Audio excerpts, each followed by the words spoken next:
بسم اللہ الرحمن الرحیم۔ عزیزان ذی وقار، حق کا راستہ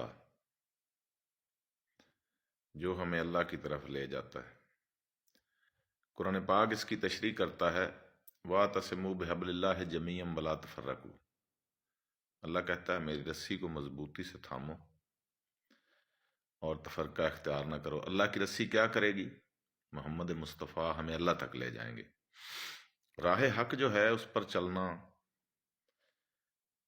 آپ سب لوگوں کے علم میں ہے کہ جناب رسول کریم صلی اللہ علیہ وآلہ وسلم کو مکہ بدر کر دیا تھا، ان کے اپنے آبائی شہر سے انہیں نکال دیا گیا تھا۔ دوسری بات، آپ کے ساتھ آپ کے صحابہ کرام جو حق کے راستے پر چلے، ہجرت حبشہ، ہجرت مدینہ، شیب ابی طالب، لوگوں نے مصیبتیں اٹھائیں، کہا کیا کہ بت پرستوں میں کھڑے ہو کے کہا اللہ ایک ہے اور اس کے سوا کوئی معبود نہیں ہے۔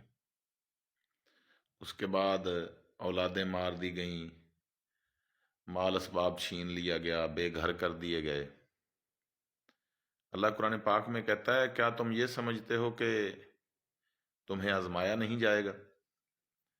راہ حق پر چلنے والے لوگوں کو ہر وقت آزمائش کا سامنا رہتا ہے، مصیبت ان کا مقدر ہوتی ہے، کیونکہ اللہ کی راہ پر چلنا کوئی آسان سی بات نہیں ہے۔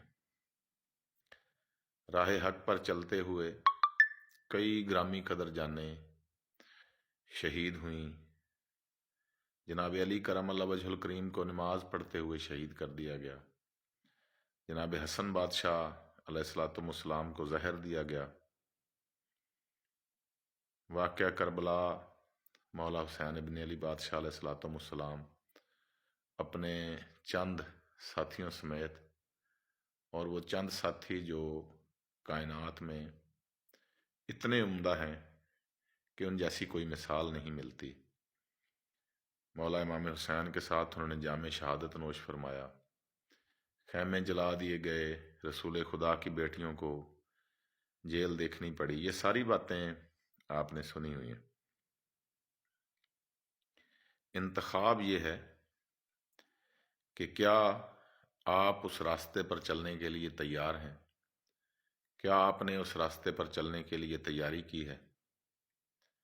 کیا آپ اس مصیبت کے وقت کو جو اللہ کے راستے پر حق پر چلنے کی وجہ سے جو مصیبتیں آپ پر آئیں گی، کیا آپ ان کے لیے تیار ہیں، انہیں برداشت کرنے کے لیے؟ اولاد اور مال قرآن پاک کہتا ہے فتنہ ہے۔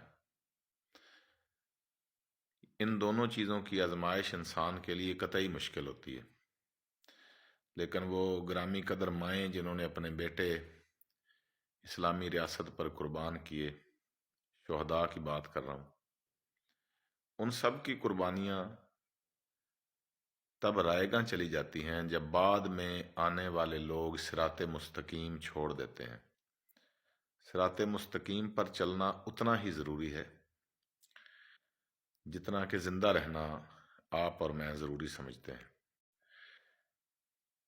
اذان میں دو کلمات ہیں، حی علی الصلاۃ اور حی علی الفلاح۔